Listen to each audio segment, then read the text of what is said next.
Nginibingelele ekhaya lamaphupho. Uma umusha la ekhaya sicela ukuthi ushaye u-subscribe ukuze ngokulandelayo ungaphuthelwa uma sifaka ividiyo.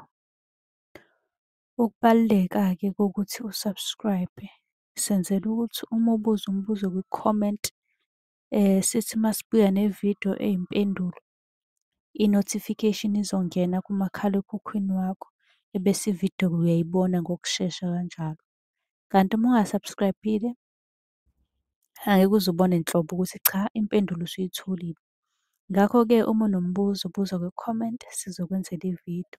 Uyakwazi futhi ukusi-inbox-a lapha ku-TikTok usi-follow-we, inbox ucele inombolo ka-WhatsApp ozobuza njalo kuyona ekuseni uma-ke kukhona isibonakaliso obenaso.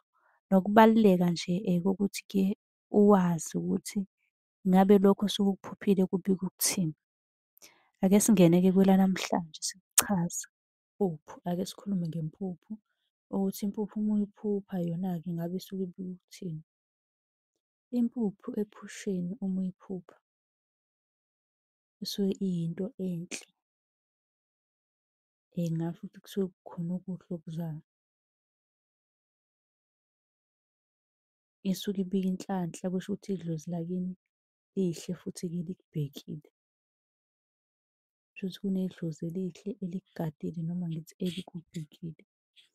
Uma unombuzo sicela ubuze kwi-comment sizokwazi ukuthi sikwenzele eyakho ividiyo ngalo mbuzo owubuzile. U-subscribe ku-YouTube ngoba ividiyo yempendulo siyifaka khona ku-YouTube.